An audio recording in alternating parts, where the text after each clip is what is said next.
Welcome to another episode of Outline Podcast. Ron, it's a pleasure to have you back on the show, man.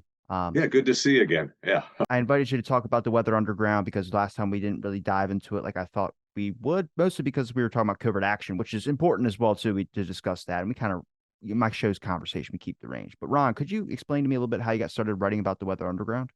Yeah, sure.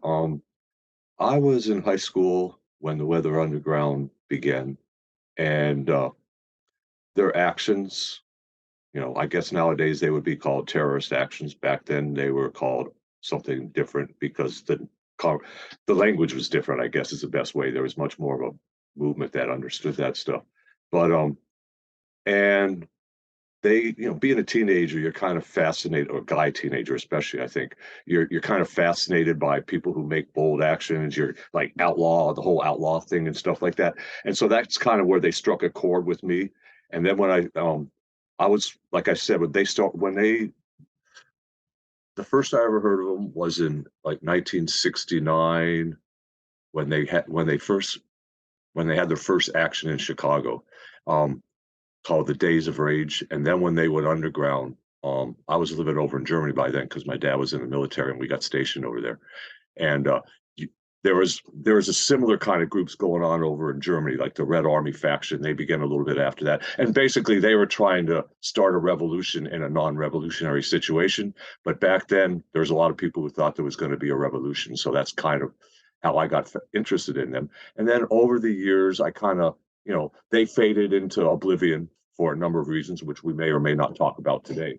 Um, and they Well, I want to talk about who's filling up the Weather Underground. Was like other kids? Was it other people that were part of this movement? I mean, how many counterculture movements were actually kind of violent, or were most of them just kind of peaceful in a sense too? The Weather Underground was violent, but I just don't think it was violent in the terms of hurting other people. They were really just trying to make a statement because they felt like they weren't being heard, which I think everybody gets to a point where they just start screaming at somebody the like, listen to me. frustration. Yeah. Yeah. Okay. Well, let me give you like a really like kind of basic, brief history of where they came from. They came out as Students for Democratic Society, which was the largest. Well, it was the largest, mostly left oppositional movement in the United States um, from about 1965 until they fell apart in 1969. And by 1968 was when 68 was a crazy year. A lot of stuff happened. The Tet Offensive happened in Europe. The French almost revolution happened. There was riots and insurrections all over the Western world as well as in Asia and so on. And then Martin Luther King was killed. There was huge uprisings in the United States.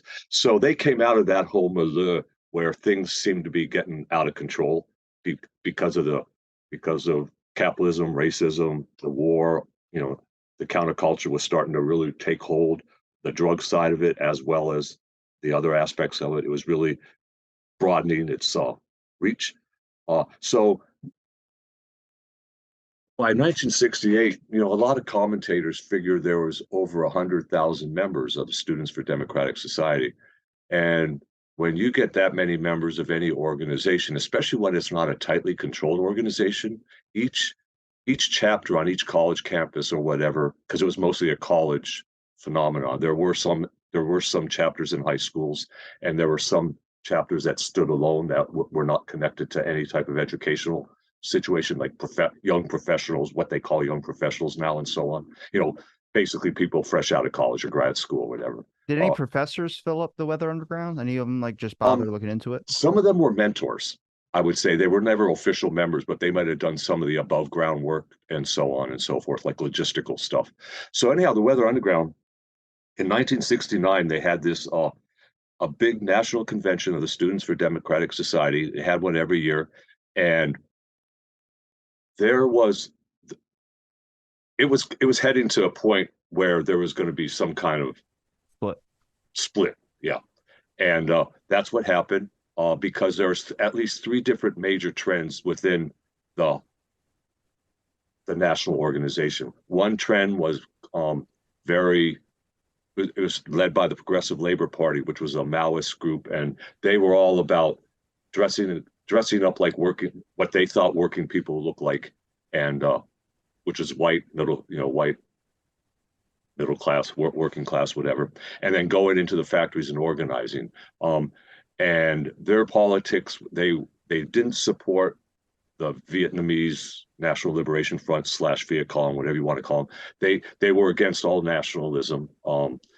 They didn't necessarily support the Black Panthers. And then the two other, which was at that time in the movement, support of the Black Panthers was one of those dividing lines because of this, because of racism, the history of racism in the U.S. And it was a lot worse then than it is now. I think a lot of people probably would have stepped up, but the Black Panther Party members, they carried guns, even though they didn't use them. It was just, it kind of deterred them from wanting to step into probably a lot of those movements.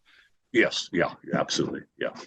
And then the other two trends, one was called the Revolutionary Youth Movement, and then the other became the Weather Underground. And basically, the Weather Underground led a walkout of basically the Weather Underground caused the split in this SDS. And so after the convention, the progressive labor people kind of were kicked out of the organization, at least temporarily, and the Revolutionary Youth Movement and Weather Underground formed their coalition, and they took over the mantle of the Students for Democratic Society. They got the money and the newspaper so that they could do all that. They eventually split up over tactics like about 6 weeks later, because the Weather Underground wanted to go attack police. They wanted to fight police. That was their thing. Both of them both the Revolutionary Youth Movement and Weather Underground both saw their focus as trying to organize white working class youth around the counterculture, using the counterculture as kind of like their entryway. And they kind of got that from people like Abbie Hoffman and the Yippies, because the Yippies had launched that idea of, look, we have all these disaffected youth who are in the counterculture, who are running away from the draft, who are, running away from their parents, running away from school, dropping out, turning on, all that kind of stuff. And a lot of them were political. A lot of them were angry because the police were attacking them whenever there was large groups of them, saying they hate Ashbury, Georgetown. Each city had its own huge, what they called hippie ghettos. And so anyhow, out of all that milieu, the Weather Underground launched their Days of Rage protests, and they thought there was going to be 10,000 people there. About 1,000 people showed up, but they still fought the cops. They got their asses kicked. There was, the cops shot a couple of them. It was just kind of like a crazy, hard, like what you said at the beginning. They just got so frustrated that it was just kind of like, let's just go kick some ass if we don't care what happens. It made a statement. It alienated a lot of other people who were against the war and the students, former SDSs and so on. But at the same time, it kind of brought a lot of attention from around the world to how desperate / crazy things were getting in the United States, especially because of the war. And then after the Days of Rage and what they considered a failure, of course, there was a lot of self-criticism and group sessions where the members of the Weather Underground, which was probably around 200 or 300 people, and this was when they were still calling themselves Weatherman before they went underground. And then they started talking about, well, what were they going to do next? And so they had a convention in Flint, Michigan, out at some camp outside of Flint, Michigan, and that's where they decided to go underground. And between the time, that was in December 1969, and it was I think it was right after the Chicago police and the FBI had killed the Black Panthers, Fred Hampton, and and Mark Clark. Mark Clark. And that was like a death squad. They just went in and 126 shots fired. I think only one was attributed to the Black Panthers. I've talked to Jeffrey Haas, who's one of the cool. Yeah, I know who he is. Well, I'm trying to get into that one, but the resources for that one is so slim when it comes to people who are like experts studying that one. But I know a little bit about it, but I wanted to talk about, do you consider the Weather Underground part of the counterculture movement, or do you think they were just riding the flag of the counterculture movement? That's a really good question. Trying my best. Yeah, both are probably true. Because I think when they first started, they realized, okay, we need to, and let's face it, when it first started out, if you read histories of SDS or you talk to old people who were in the SDS, as it changed over from being a mass organization to what happened in '69 and afterwards. Um, you'll hear people say that, oh, they were just taking advantage of the counterculture and so on. But really what happened was a lot of the politicos back in the they were pretty straight laced. They didn't smoke pot, they had short hair, which back then meant something, short hair, long hair. That was a dividing line. I think we touched on that in the last conversation we had. And so, but they're all young people mostly. They're all hanging out. They're all listening to certain kinds of music. So ultimately, it kind of blended together, just like it always does. I mean, So I think that they first thought they could just use it as an organizing tool, but when they went underground, if it hadn't been for the political elements of the counterculture and people who were politically inclined or who just like to help out outlaws, they would not have been able to stay underground as long as they did. And I can tell you a little bit about that story. That especially happens when they decided to free Timothy Leary in That's right. Yeah, yeah. yeah. And so, if you can read my book. My book focuses kind of on that aspect of them, their politics and how they try to identify, become part of, and were accepted by different elements of the counterculture and not accepted by other elements of the counterculture. And then there's this book by this fella named Dan Berger, which is a really, really good book. It's more academic, and he discusses a lot about the element within the Weather Underground that saw themselves as the support group for a black revolution, a black led revolution in the African American led revolution in the United States. So those were the two, and those were the kind of the two main trends inside the organization. So anyhow, they decided to go underground and they started the Central Committee, which was some of the big names: Bernardine Dorn, Billy Ayers, Jeff Jones. There's a few others that you can find in any book. People can find it online if they just started looking. They started talking with people and working it out with people about who was going to go underground, who was going to stay above ground to kind of help out logistically. Get them fake IDs, get money to them, all that, set up safe houses, all that kind of stuff. And some people didn't want to stay above ground. They wanted to go underground, but the Central Committee was like, no, we don't think you're ready. That's it. But all of that was fast forwarded when on March 6th, 1970, a townhouse exploded in Greenwich Village on East 11th Street, I believe it is. And the townhouse exploded. There was one. Yeah, it was three of them died accidentally. Yeah, and I think there was 5 members, 4 or 5. Yeah, I think there was 5 members of the group. They were one of the East Coast cells, and it was Kathy Wilkerson's parents' townhouse. I mean, a lot of the Weather Underground, they came from upper middle class families and wealth. A lot of the people that you never hear about, they were more coming from middle class or working class groups, But the leadership, a lot of them, that's where they came from, their class background, anyhow. And one of their big things was what they call committing class suicide, going against your class to fight on the side of the working class. It's an old revolutionary thing, especially at least going back to the Russian Revolution, if not before that. So when that happened, the townhouse blew up. 3 people died. And what apparently the story is, and it's the story that's most consistently told, that I was told by people who kind of knew people, whatever, they were planning on building a bomb that was loaded with nails. They were going to take it to a dance at Fort Dix, an officer's dance at Fort Dix. And their plan was to set it off and try to, as much collateral damage as possible. And so this is where things started to change heavily inside the way they approached their bombing campaigns. Do you think that's just because of getting too many members that might be a little bit more on the extreme side of things? I would have to think and, if you're and that cell especially, there was a couple guys who were like hardcore. They were just so angry, just whatever, and I'm not going to go into the psychology of each individual because I don't know them, and but that's always part of one of those things. You never know, when someone decides to go the nihilist way, which is essentially kind of what that is, you know. What was the groups that were detracted from the Weather Underground? Like what groups did they not jive with compared to who they did jive with? Okay, that I would say they had support from the Black Panthers for a while, but the Black Panthers ended up splitting up between the East Coast wing and, well, for sake of lack of a better terminology, the East Coast wing, which was under the leadership of Eldridge Cleaver, who eventually ended up in Algeria, and then the West Coast wing, which was under the leadership of Huey Newton.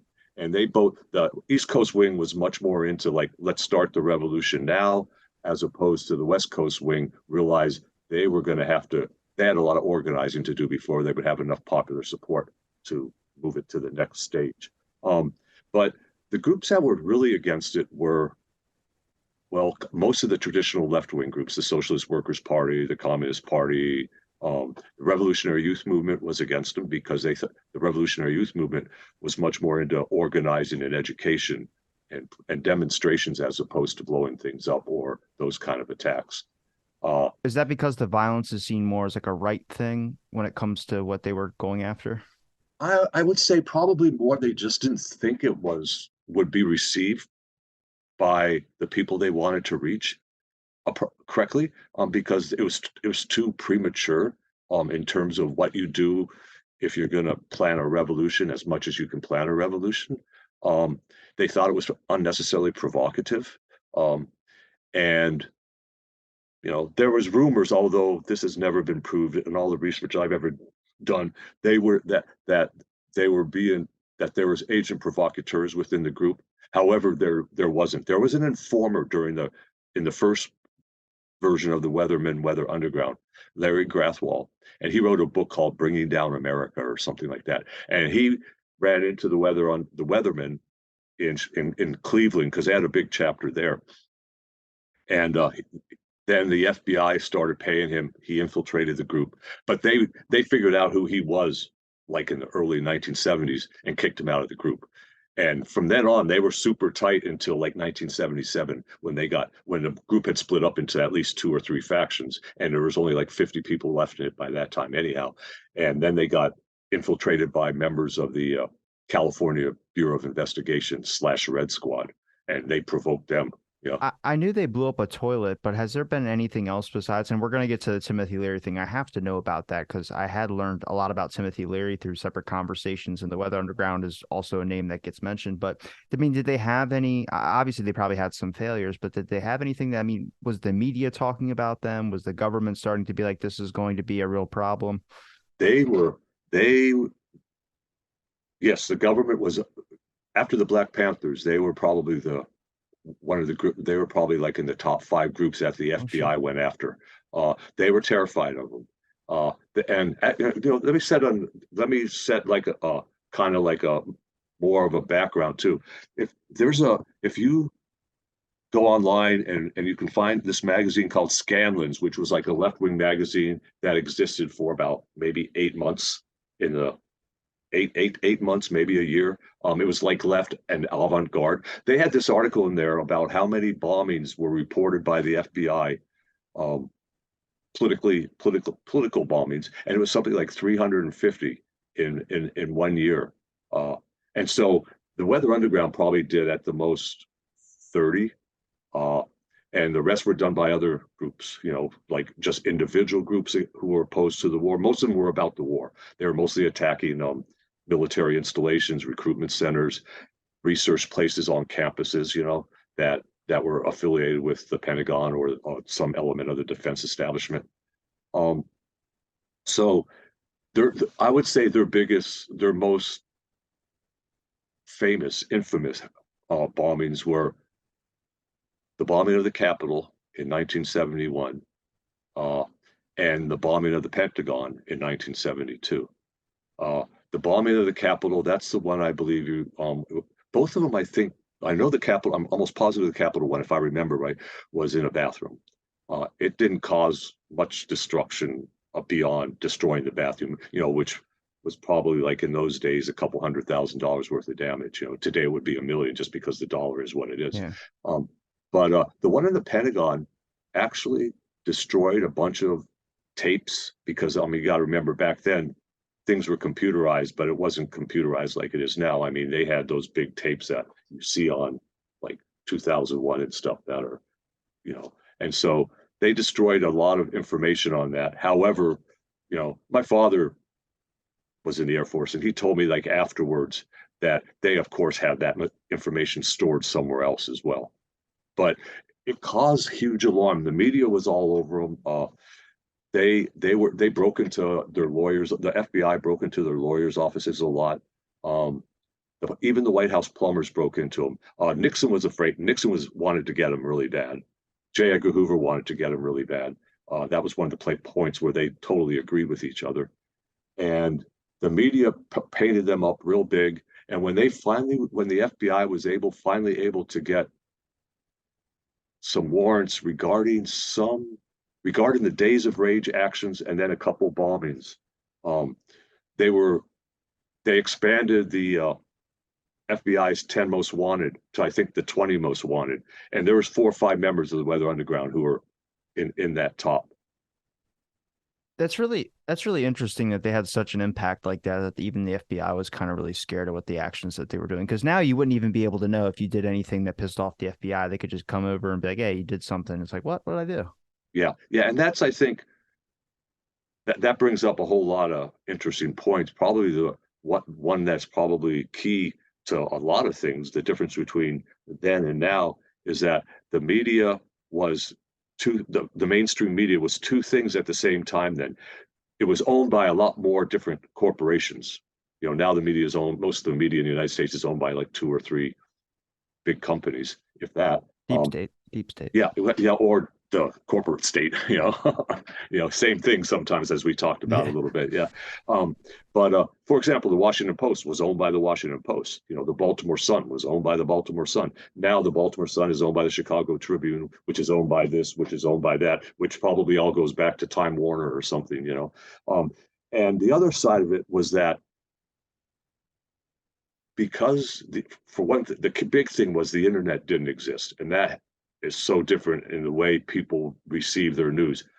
The 3 major networks, NBC, CBS, and ABC, millions of people tuned in to their nightly news broadcasts. I mean, Walter Cronkite was The honest man of America until we he found out was the 60 sage, years man. later. Yeah, yeah, he was the sage, and people listened to him. I mean, they took his word for their interpretation of the news. And so they would post that kind of stuff. And Him and Dan Rather. that he came next. Dan Rather, I want to take a little side story about Dan Rather, if you don't mind. Please tell me he's bad, please. Well, this is interesting. This is one part in 19 when Watergate was happening, and Nixon knew that Nixon was really under pressure because the smoking gun had been released or was getting ready to be released and so on. But Nixon, to his credit, continued to hold news conferences. I think partially because he liked the combat between himself and the media, and he could think on his feet. I mean, as we talked last time, Nixon was politically smart. He was a very smart man when it came to knowing how to make the ship of state work until his ego got in the way too much. But there was this great exchange during one of these press conferences during Watergate, and Dan Rather was just a reporter. That he was the White House CBS guy. You know how they have a special news team. Each reporter, each news media outlet gets to send their Yeah. own a certain reporter. With the little microphone and the giant box. Yeah, yeah, exactly. Yeah, yeah, yeah. And so he got a chance to ask the question, and he goes, "Mr. President, and what was the question? Something about um, with the media attacking you so much, do you hate it's been said that you hate the media." And Nixon came back and said, and there was a little more to it because he was basically putting in a serious dig at Nixon. And Nixon came back with the response, "I cannot hate those I don't respect." Damn. And that was pretty solid, actually. But like Dan Rather back then, before he became the stooge, he was actually quite a good reporter before he got the job as the talking head. Yeah, I saw him from a Kennedy thing. There's a lot of Kennedy documents on him, but there was a special he had done and with the JFK assassination, and he was talking about, like, if you're analyzing the Zapruder film, it's colorized video. They had done it, I guess, years later or something. And he goes, see, you can't even tell. It looks like the head goes back, but you don't know if Jackie could have pushed him back. And I'm like, that's where that damn conspiracy started about Jackie doing it. And I was like, that's like, he said that on national television. So I was like, I mean, they played it, they aired these specials. So I was like, what do we do there? And then he has still so many documents that are under his name that technically, since he worked at that corporation, those are under both those, him and the corporation, which sucks because it's like public footage. I mean, I don't know. I feel like it's history. You should want to know it. Like, I'm interested in the tapes, and I know some were destroyed. I had heard about the Weather Underground destroying tapes before, but yeah, Dan Rather. I mean, there's media. I mean, how can you really trust anything at this point when you look at, like, I mean, when you mentioned about bombing some of the Pentagon stuff that the Weather Underground did, that when it came to college campuses, were they aware that there was government influence on college campuses? Because people don't even know they do that today. I found out from the church committee report, and I'm like, how did we let this happen? I think people kind of believed it, but I don't think they realized the magnitude of it. I mean, that's one thing that that whole period did is it really changed the way people perceive their government. I mean, the Weather Underground obviously knew the cops were after them because they knew they were doing a lot of illegal stuff. People who smoke pot knew the cops were after them, stuff like that. The Black Panthers knew the cops were after them. But I think most of America didn't believe it, and the thing that really changed it was a combination. It began with Nixon. Well, it actually began during the Vietnam War when they created what was called the credibility gap. But then it was more about people not trusting the government, but trusting the media. By the end of the 70s, people didn't trust the media or the government. And that's kind of led to where we are now, where nobody knows who to, do you trust anything? I mean, Trump brought it to the final thing with the fake news. I mean, and he had a point. I mean, but his he just brought it to an absurd point where it just became absurd. But it also is a joke. But it's also based in a reality that exists. So So, from your personal perspective, do you think that, like, from your research on the Weather Underground, do you think that they are part of the counterculture, but probably the more aggressive side of things? I think a lot of people think of counterculture, they think of the hippies and they think of people like just protesting and sitting. And I think that's the counterculture part, but there's also like the extreme end of it, which is the explosions. That is breaking Timothy Leary out of jail, which is, you got to tell me that, because I don't know how did he get connected to Timothy Leary? I mean, I guess he's everybody's hero back then because the amount of LSD he was handing out, but that's a good. Let me start with that first part of the question. Um, there there's the if you look at counterculture history, there's this point like maybe 69, 70, when like the term hippie was a media term to begin with. In the Haight Ashbury, they buried the term hippie like at the end of 1967. They had this mock funeral and everything. But then uh, the yippies started and the diggers started popularizing this term freaks because, and that's what hippies started calling themselves, was freaks. And then when the yippies never were an organization, they were a media event. They just manipulated the media. And so anybody who wanted to be a yippie was a yippie, or they weren't a yippie. You could be a yippie for a day, you could be a yippie for your life. It was just a whole media concept, that they played around with the media and were pretty good at it, and the media responded either negatively or positively, but it didn't matter because they were getting publicity, which is the point. But and so the freaks were people who were not only, as a general thing, the freaks were people who were not just counterculture, but they were against the establishment, they were against the war. They were willing to, a lot of them were willing to take it to the next step, like what you're talking about, to go and fight the cops, to set up, to live outside of society. And I would say the mellow side of that, the freak thing, would be represented by a band like the Grateful Dead back then, who were, they weren't militant, but anytime, like they did benefits for the Black Panthers, they did benefits for different political organizations that were under attack by the police. They did benefits for the people who got arrested at People's Park. I mean, so they were firmly rooted in that community. But then you've had, say, someone like the Jefferson Airplane, who on their album Volunteers of America, they basically say, God, it's time for revolution. And like we talked about with Rage Against the Machine, it was words. They were living in a nice house up in Marin County and all that kind of stuff, but that's how they were identifying themselves, with that more extreme element of the counterculture. I do think that the Weather Underground was part of the counterculture, the vast majority of them, as individuals and as a group. I in a, when I was writing my book, I talked to Bill Ayers a couple of times. I didn't talk to a lot of people who were in the Weather Underground, because back when my book was written in the 90s, a lot of them were still afraid of police, so they didn't want to talk to me, or they talked anonymously, or I would send them what I had, and they would say, "Yeah, that happened," or "I don't remember that." Just kind of using journalistic verification methods and stuff. Um, but Billy Ayers, he goes, "Well, we live like hippies." He said, "What can you say?" He said, "We lived off of food stamps. We got fake IDs.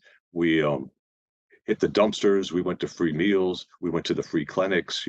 We got money from our rich friends. We rock musicians slipped us a few $1,000s. Stuff like that. We lived in communes. We lived out off the grid.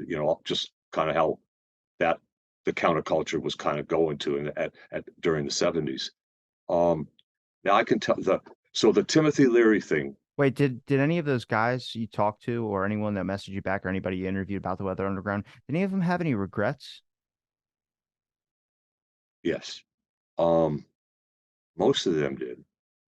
Uh, for some of them couched it in purely political terms, saying, "I regret that we were so right about what was wrong with the United States, but so wrong about how to deal with it." You know, or I regret that we were so impatient that we jumped the gun and basically fuck things up. And I got this secondhand, but a good friend of mine who died a couple years ago, her name was Roz Payne. She lived up here in Vermont for a long time, but she was connected to the original Yippies. She knew all the Weather Underground folks and everything, because she grew up and she hung out with them when they all were in New York City and in Chicago back in the late 60s. She was a member of the Newsreel Collective, which is a group of filmmakers who would put together uh, left slash counterculture slash African American liberation film clips, like the old newsreels that they used to show before the movies, back before the television and so on. And then they would edit it, put it together, and send it out to like GI coffee houses, to food co-ops, to different political organizations, all and to college campuses all over the United States and in Europe. And then that's how they got their news around. But anyhow, so she had a lot of connections with all these different people, and she told me that Bernadine Dorn blamed the Weather Underground for the destruction of the New Left. And I personally think that's a little bit that ignores COINTELPRO. I mean, and it also I think it's a little bit hubristic, because there was a lot of other groups that were all around too. And like if the Weather Underground, they by 1975 they were pretty much, well, by 1972 they were pretty much irrelevant except for their occasional bombings, because a lot of people had moved beyond that and we're back to mass organizing and so on. So I kind of disagree with that. Other people that I talked to, they had no regrets at all, and a lot of them were ones who were still underground, who I met through intermediaries and so on, or communicated with. And of course, why would they? They couldn't have any regrets, because that was their life. They had stayed underground, and they died underground, a few of them.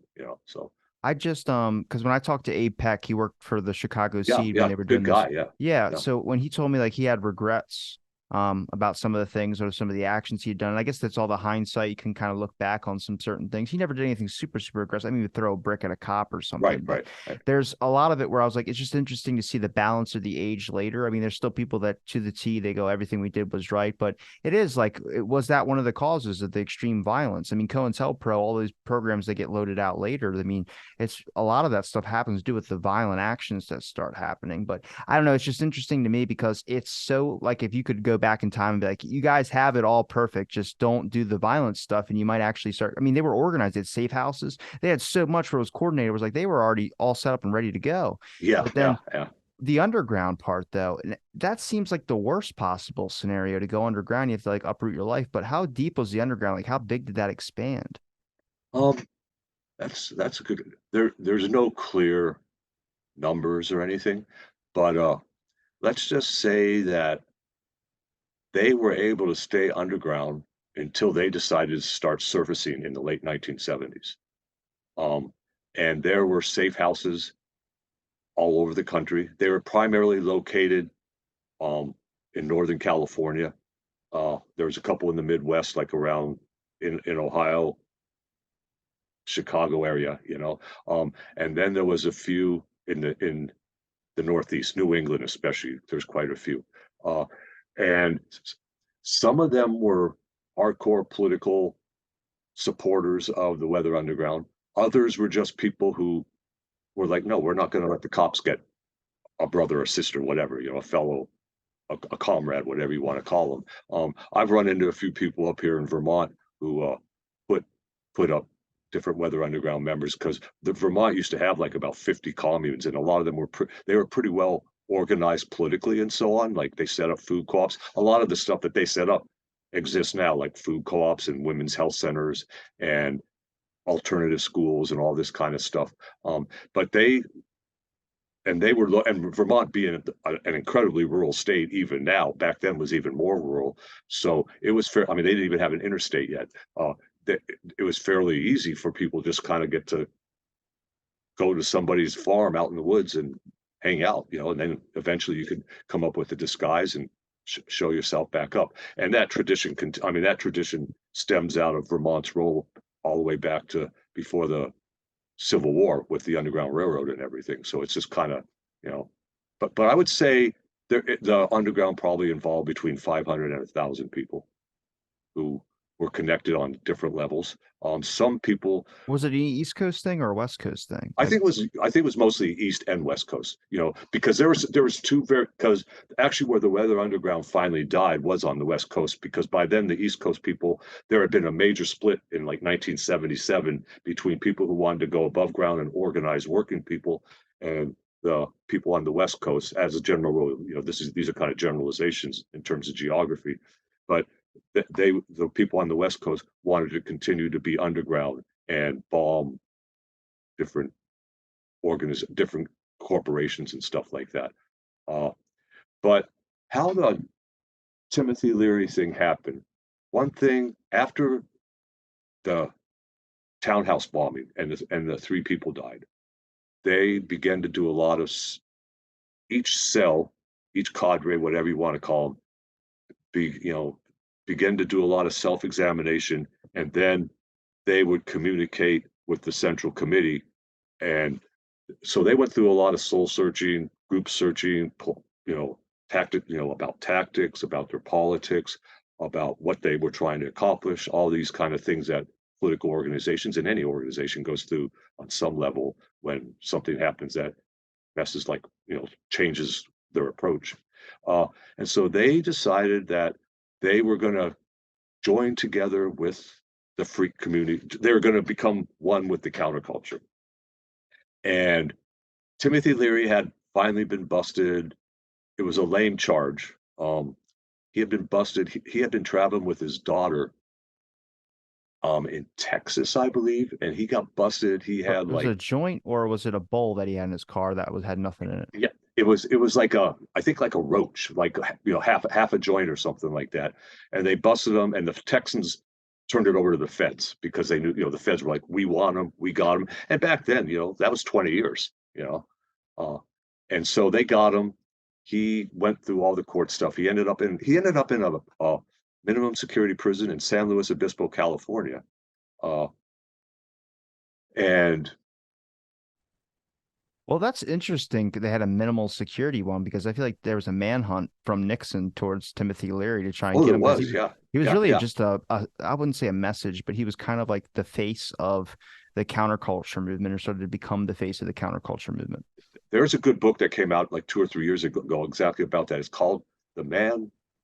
It's about the whole Timothy Leary and Nixon and Timothy Leary's escapades and so on. I can't remember what it's called. I I, wrote a th- review of it, but I I can't think remember I the had name. the author on my show. Yeah, it's a great book. It's pretty well done, really good journalism. Yeah. Uh, so there was a group in California. You may have heard of them. They're called the Brotherhood of Eternal Love. They were based down in Newport Beach, California. They were some surfer petty criminal guys who the leader of, I can't remember his name. He was one of these mystical punk guys, you know. Um, There always is. There always is. yeah, like Emmett Groban with the Diggers or Abby Hoffman with the Yippies or whatever. But he ate some mescaline and he had a vision. And his vision was that we are going to distribute LSD to everybody in the world and we're going to make the world a better place. So he took his gang of like suburban criminals, Orange County criminals, punks, just 20 somethings. I mean, Yeah. either we've been there or we know somebody who's there. They're just kind of like angry, so they just do petty crime, whether it's selling dope or whatever. They so they got it together. They started somehow they worked it all out. They started going over to Nepal and smuggling hash back, like pounds and pounds of good killer hashish back from Nepal in surfboards. Damn.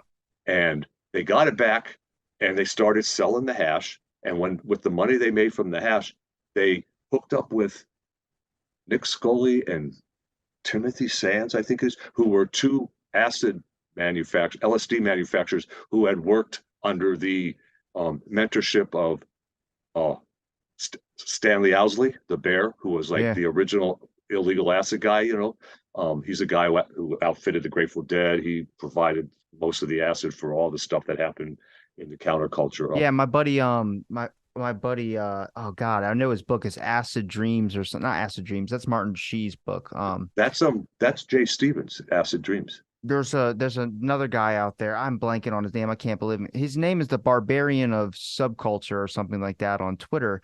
But he was on David Black. David Black is his name. He's a UK That's a author. great book. Yeah, I have that book right behind me. Yeah, yeah, Acid. yeah. He's Yeah, been that's on an awesome he's been book, on man. here a Yeah, couple yeah, times. Yeah, talking yeah, about the Brotherhood of Eternal Love. That stuff yeah. is insane. I'm telling you, It's when it gets crazy. lined in with the government, you just lose your mind. It was just like so wild, man, because the whole acid thing, I mean, I don't want to get too far off track here, but like the whole acid thing, it's a mix of like government infiltration, very, very wealthy people who like were into psychedelics and gave them and funded people like Leary, funded people, funded Owsley. Then you had the rock bands coming out of San Francisco, and then when the heat came down, the really rich guys sold out the acid manufacturers and stuff like that. And then that's just what happened in the United States. Over in Europe, there was a parallel thing going on with like the houses in London where when they went in when MK or MK MI5, Ultra. whichever one does the internal stuff, and they went in there and like all the agents got so high because like when you manufacture acid, it's kind of like when you do crystal meth, it infects the air when you do it over certain amounts. So that's why you have to wear like gas masks and stuff like that, like heavy duty, like combat kind of gas masks, because otherwise you'll go in there and you'll get high. I mean, you'll start tripping and stuff. So anyhow, that's a great book. I just wish it were longer, but it's a great book, that Acid Cultural History or whatever it's called. But anyhow, so they decided that they were going to free Timothy Leary. The Weather Underground, especially the Central Committee, the West Coast folks, mostly, a lot of them, because they were eating a lot of acid at the time. They were kind of getting into the whole Northern California freak scene and stuff like that, Grateful Dead, LSD, weed up in Humboldt County, the Yeah. beginnings of the weed industry and all that kind of stuff. So they hooked up with the Brotherhood of Eternal Love. And I think the Brotherhood of Eternal Love asked them if they would do it. This is where it gets, the details are how it proceeded linearly is hard to explain because when you're dealing with LSD, nothing's really linear. Yeah. But they worked out a plan. The Brotherhood of Eternal Love paid them $20,000 to free Leary. They got Leary out, and it's a great story. He talks about it in his book, Diary of a Hope Fiend. He describes it. Timothy Leary does. He describes the whole escape in pretty good detail and so on, which makes sense since he was the one doing it. But basically, he it was kind of like out of a TV show. He waited till the guards weren't looking, then he climbed a telephone wire out above the fence, because it was only like a 10-foot high fence with barbed wire on the top. He climbed up a pole, took the telephone wire out like 30 feet or 100 feet to where, and then he climbed down a tree. And then there was a car waiting for him that had a couple members of the Weather Underground and a couple other people in there. He hopped into the car. Um, they drove the car to another car, and two of the Weather Underground members took the car that Leary had jumped in. They drove it towards Mexico, and they took the other car and headed north, up to northern California, where they went to somebody's hideaway farm, hippie commune, whatever, someplace up in Humboldt County or somewhere up in, Are these still people in their 20s doing this? yes, yeah, these are all just people in their 20s. Yeah, Damn. yeah. I know, it's kind of cool. They were just like, let's do it, I know that's what's crazy is like I get like, yeah, you're just kind of along for the ride on some things as well too. Timothy Leary's probably has a good plan in his head, but it's just like the amount of communication, the amount that they're able to navigate, figuring out that, oh, we got to get separate vehicles and all that. It's like you never see that in the movies when it comes to 20-year-olds. No, no, no. They're usually just making one mistake after the other and Yeah. stuff like that. Yeah, and just like sheer luck that they manage it through, or they're being directed by people who've done it before in their 40s and older and so on. So then Leary hung out there for a while. They got a disguise for him. They had fake ID for him already, and then through the help of Stu Albert and Judy Gumbo, um, who were two yippies based out of, and who were very close to the Weather Underground and very close to the Black Panthers, the Eldridge Cleaver wing of the Black Panthers. They got him out of the country, and he ended up in Algeria, where the International Black Panthers, under the direction of Eldridge Cleaver, had been given asylum by the Algerian government, because back then it was a revolutionary socialist government. In the wake of the War of National Liberation against the French, the anti-colonial war that they beat when they beat the French, and the French left in the 60s. That ended in the 60s.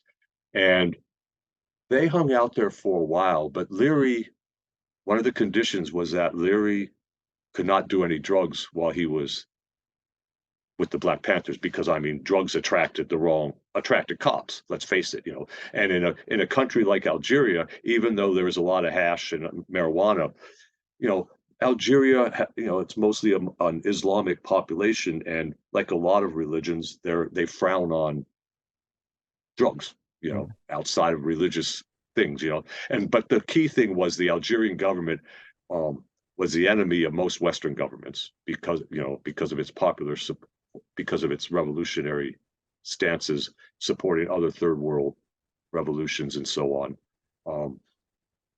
And it was also like Cuba. It was a place where a lot of left-wing hijackers back then would direct their planes to. Kind of like a little safe spot. They know they won't Yeah, get in trouble. exactly. It was like a giant safe house. So anyhow, but Leary blew it. Eventually, he got kicked. The Panthers were under so much pressure by the Algerian government to tone him down or get him out of the country, that they basically kidnapped him and put him on an airplane and told him to get the hell out. So he left with his wife, Rosemary. They ended up and I think Rosemary said, "I'm not going with you, Tim," or they went to Europe for a little bit. She split up with him. He ended up disappearing with some woman, Johanne, somebody who was like a social, a jet setter, a hippie jet setter, there was a lot of them. She hung out with the Rolling Stones. She, a lot of money, and into the counterculture, and people didn't. Just casually toss out the Stones. Just casually toss it Yeah, out right. there. Yeah, yeah. The Stones, whoever, they hung out with these people, the jet set counterculture people that Europe had a lot of them. I mean, Keith Richards' girlfriend, Anita Pallenberg, she was one of those.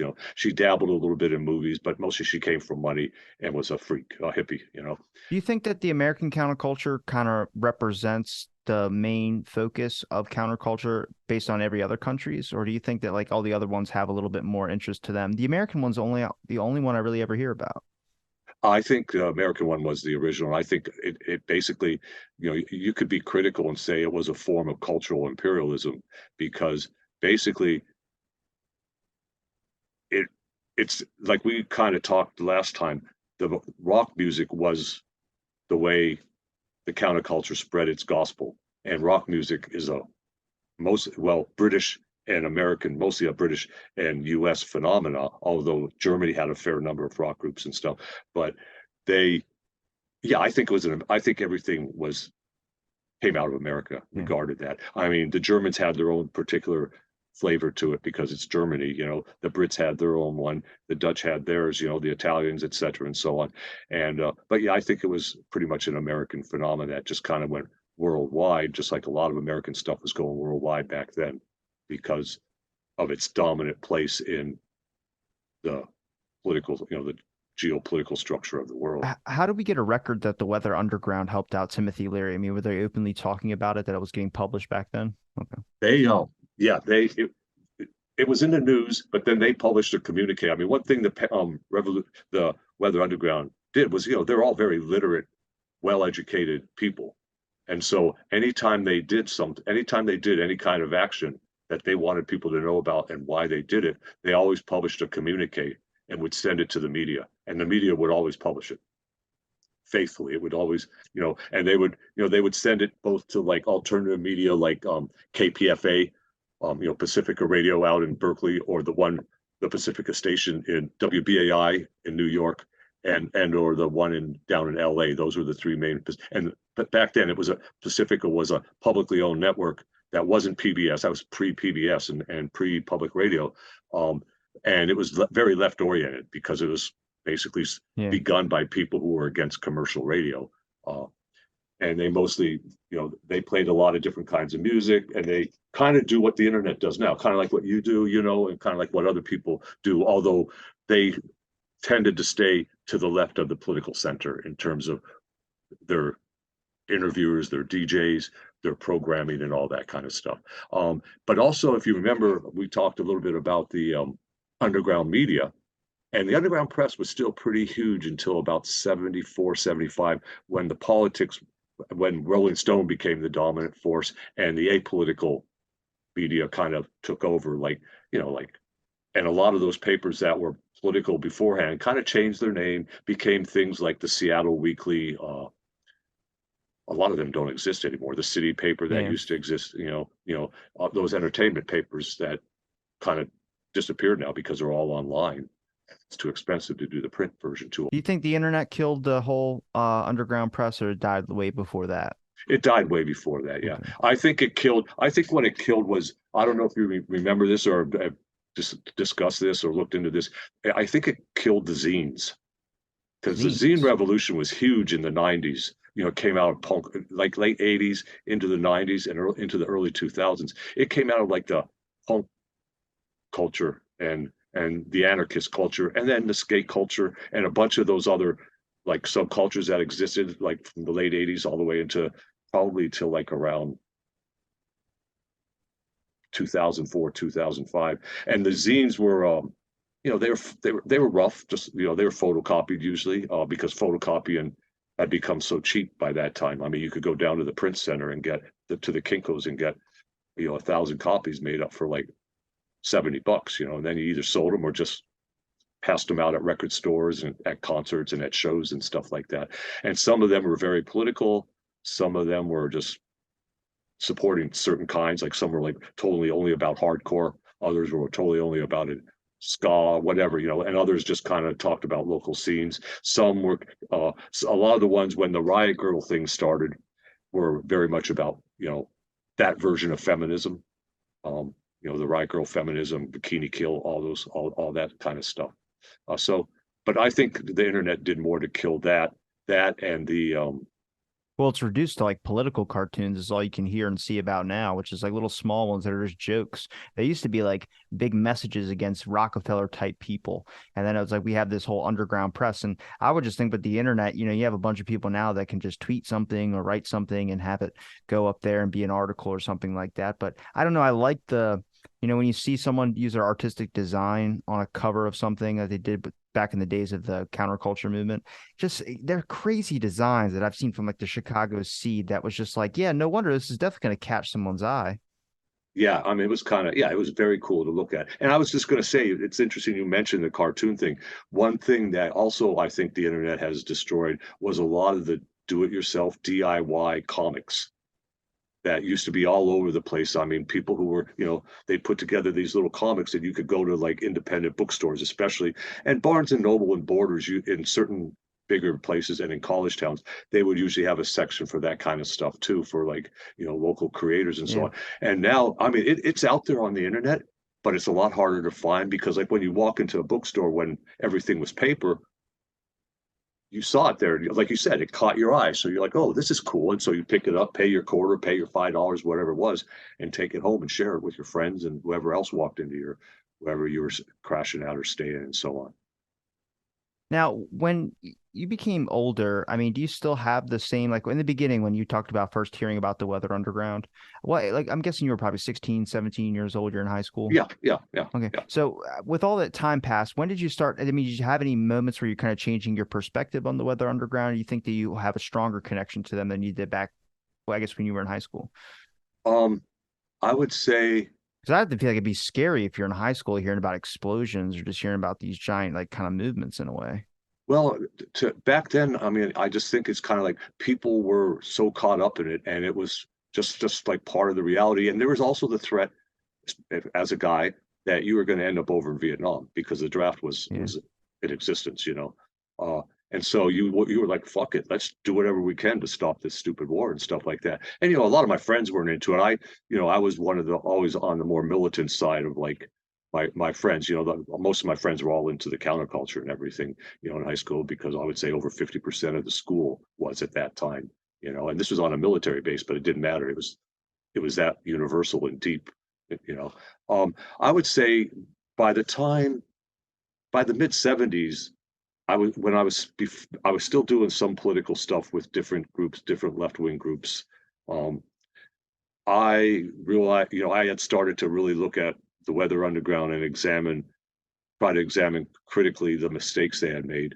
Uh, and then I just kind of thought about it over the years. And the reason I wrote the book, there's two reasons. One was because I'd always wanted to try to get as much as I could together about it so that people on the left could look at what they did and say, okay, learn Yeah. from the things they did, the mistakes they made, and so on. And then the other reason was it was very practical. I went back to school in my late 30s and I needed a senior project.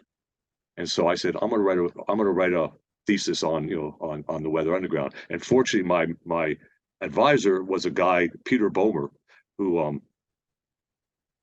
he's like 10 years older than me, and he was intimately involved with a lot of hardcore left wing groups back in the 60s in Boston, Cambridge, and then out in San Diego. But he was always very critical of the Weather Underground because he thought they made a lot of stupid mistakes. And some of the people who were in the group back then, he said their arrogance was enough just to turn you off anyhow. So, and back then, like there was a lot of the leadership was male ego leadership anyhow, which adds its own problems to any kind of attempt to get along with each other. So I would say now intellectually, my connection is stronger because I've thought about it. I've discussed it a lot. I've written about it. I continue to read about it, and people ask me about it. I do shows like this, and I get stuff from college students and so on who want to interview me because they read my book and they're writing something about the new left or the counterculture or et cetera, et cetera. And so if I can't help them, I always try to provide them with context to people who might be willing to talk about it and so on. Do you think that the left now would respect or maybe connect with the Weather Underground compared to what the left back then didn't really connect with? Absolutely not. I Okay. think I think now the left is basically so disheveled, so sectarian, like the hardcore, the left that goes beyond the left of the Democratic Party. They're a bunch of little groups that really, There's like 50 parties out there now, I'm yeah, and telling they you. and they all have like at the most 200 members. So they get though the protests. Some of them have newspapers, a lot of them have websites. And they can provide some interesting analysis and so on. Like, but they don't.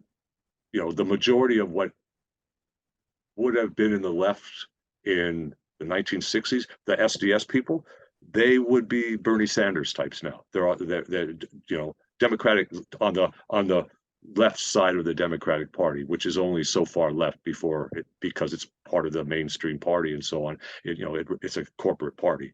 Uh, so no, even now there are people, mostly people who were around back then, who still, who attack me because I wrote a book about the Weather Underground.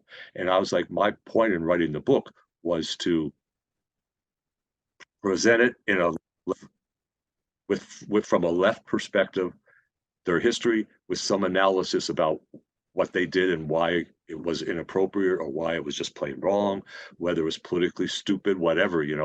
But some people, they're like, well, you shouldn't even acknowledge that they existed. And I'm like, well, that's a good way for another group to come up and make, if it gets to that point again sometime in the future where there's this critical mass of like, millions of people who are opposed to the government on the left, not on the right. Um, Well, nothing's ever 100% good or bad, but to exactly. Yeah. wipe something Yeah. off history by not talking about it is probably the biggest disservice you could do. I That's my mean, point exactly. I mean, that's kind of like what to me, that's the left wing version of what DeSantis and those people are trying to do regarding the history of white supremacy and racism and slavery and so on in the United States. But let's just don't talk about it and pretend like Rosa Parks just sat in the front of the bus because she was tired, not because she was trying to make a point and she was an African American woman who wasn't allowed to sit there.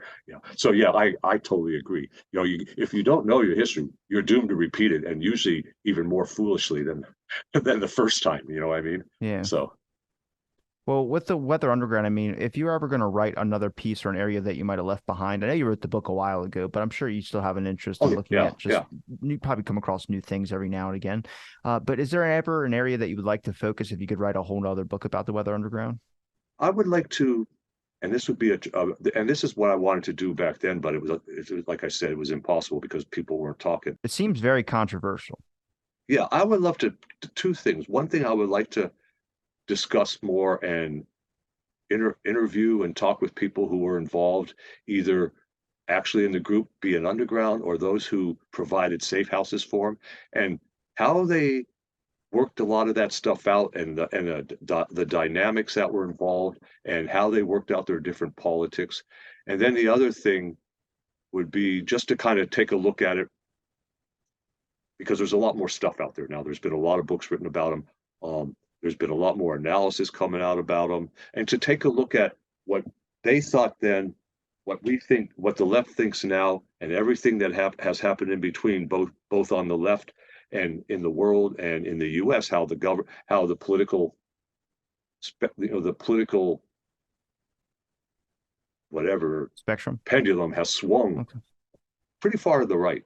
And even when it swings back to the left, it's not as far to the left as it was, say, even when Nixon was in power, because now stuff like food stamps is like stuff that back then you just didn't, like the environmental protection stuff,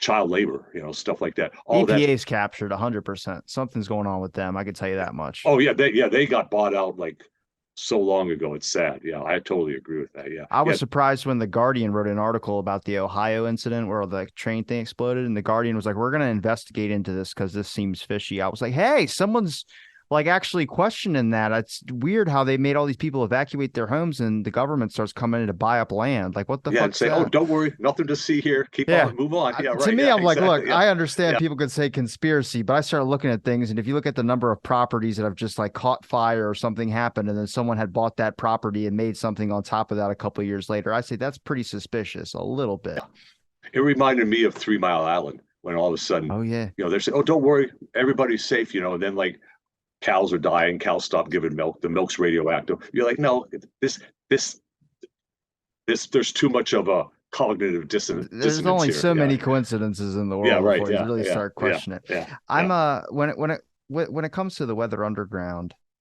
I mean, do you think that like my generation, other generations, I mean, you see probably similarities with certain types of counterculture movements that could relate to today. But I mean, do you think that it would be important for someone of my generation, younger generations, to just learn about it, know about it, understand it? You did write it of like, this is what happened. This is what we shouldn't have maybe done to make it to the actual movement it was supposed to be, or something that could have had a really powerful impact. But at the same time, like you only learn with hindsight, you only learn through history, and nobody my generation or younger is really interested in learning in history. Yeah. I think that, like we just said, I think it's crucial that people, especially if they want to get interested in politics beyond the mainstream, um, and that they read about groups like the Weather Underground so that they don't think that just because they're frustrated because things aren't moving quickly enough and people aren't listening to them, they're being blocked out slash censored or whatever, that it's time for them to start doing, you know, essentially terrorist actions and so on, even if you don't hurt anybody. The part of the thing of terrorism is to scare people and intimidate people. And I think the last big time that happened was during a lot of the Earth Liberation Front stuff, and the PETA, not PETA, but the more extreme people to the more extreme than PETA, were the ones who were letting go all of the research animals and stuff like that, or blowing up. This happened a lot, especially in the Northwest, Eugene, Oregon, Olympia. And all things out there always tend to be a little more extreme. Anyhow, it's just the nature of the politics out there for some reason. I'm not sure why. Maybe it's the weather. I don't know. Do But you think you had the weather? Do you, I like that. I like what you did there. Do you think even with like the stuff we have seen today, like with paint on paintings and a bunch of other things, like I don't agree with that at all. I think it's really dumb. I think you can make a better statement another way. I get some people say like it's an effective way, but there's nobody that's important that is going to make the real decisions and changes that go to those actual events. You got to get to something like an actual event. I'm not saying start a revolution, but protest on like stairs or something, in front of a building that people walk into every day that make these policies and make these laws. I mean, show them that you're here. But I saw them do it at a pool game too. And as an artist, I saw them do it on the paintings. I got really upset. I was like, damn, I was like, I would want to go to one of these because it's really important art. Plus, you have like old school, and I get it because it's like, I guess, the high class style that they're trying to attack. But I don't know. For me, it was just, there seems like there's a lot of things that we should be talking about and we should be doing a lot of things about, but the things that some of these giant corporations that we're supposed to hold, like PETA and all these, they're focused on like Pete Davidson buying a dog instead of adopting one. And I'm like, really, this is what we're doing now? And I'm like, I hate to say it like that because then it makes me kind of like, okay, what have you done? But it's like, I mean, I just see problems. Like we banned the word seagrass because it's now considered environmentalists consider it a slur. Um, and I'm like, what about the people that are like in a mine working for 270 an hour and don't have another choice to do anything? Like, could that be an option we could possibly look at? I mean, there's plenty of other contaminants and other things environmentally that we could be talking about rather than just banning a word because it's called seagrass. Like, apparently it has a bad history of with weed calling it grass or something. I don't know, yeah, but that's I don't. interesting. Yeah, yeah. No, I agree completely. Though people, all those actions are symbolic, and there's a symbolic attacks can make a difference, but without any context, which I really believe most of these attacks don't have because they haven't done the groundwork required to get beyond how the media is going to present it. And you can go and throw paint on a painting or throw paint on the glass in front of the painting, whatever you do, and then tell the media why you did it. But once you give it out to the media, if you don't really have enough people to help explain, like people, supporters, et cetera, and so on, that will help explain why it was done, you just kind of look like a clown or a frustrated kid or whatever, even if you're not a kid, you know what I mean? Um, so Well, we live and in a I think that digital world, so you get like a video clip of someone just freaking out and taping themselves or gluing themselves to a painting. It doesn't come out like probably what it was intended to be. I get the message at the ending of like, hey, pay attention to what we're doing over here. But I think that's same situation with the Weather Underground, maybe less violent, but it just becomes a situation they don't have a face for people to go to or an establishment that's going to help and get the things that they need done. We have like PETA and all these other places, but they're necessarily not doing like they'll do something to seem relevant in the news, which is like ban seagrass or something. But right, right, yeah, there's yeah, and those nothing are at a all co- meaningless, yeah, really. Yeah, there's yeah, nothing at a core element though that I've noticed, and I get now their country's so tense as well too, and it's always been tense. But I look at like nobody's being heard, and you're having all these events that are breaking out, and they're in snippets and sound bites, so they don't really go out there to the full length that they're supposed to, which that's just comes from I think capitalism has really taken over the whole thing. Anything that you would see as like, oh, that thing, the EPA, that's left, that's a green company, it's good. No, it's not. It's all captured. It's all it's business all owned now. by, It's yeah, yeah. yeah, yeah. Well, that brings up a whole question of something that really started going out of control in the 80s and the 90s was the NGOs, the non-governmental organizations. And, so a lot of groups want to they need funding. They don't want to go out and do grassroots, door to door kind of stuff. So they'll work with an NGO, and NGO say, okay, we'll give you this $30,000 grant or whatever. But these are some things that you cannot attack because those NGOs, a lot of them are funded by foundations that are corporate foundations, the same people who sponsored PBS, the Rockefeller Foundation. So that automatically limits how close to the core they're going to go, because if you think about it, radical and it's fun, the roots of the word radical is to the root. I don't think those kind of groups are radical. I think they're militant liberals who are they're trying to make a statement, but they're not going to go deep enough into the forest so that they can actually save the forest. They're just going to try to save a few of the trees that are bordering the highway, whereas all the crap goes on behind it, just like how it happens in the real world. So, and I think that we keep on coming back to the digital world. I think and this is one of the biggest frustrations I have as somebody who's been an organizer on and off for like 50 years, is that people go on Facebook, they set up a Facebook page or they create a Twitter account or a TikTok or whatever the latest version of social media out there is. And they say, and they get 3,000 followers all over the country, all over the world, whatever. So let's say a group in New York City says, okay, we're going to have a demonstration against the new, or down in Florida says, we're going to have a demonstration against the new immigration policy down here, which is basically making any immigrant illegal. So instead of going out and talking and doing the hard work of like standing in front of where people work and talking to them and getting into confrontations or conversations and so on with them, they put out a call on the internet and hope people show up.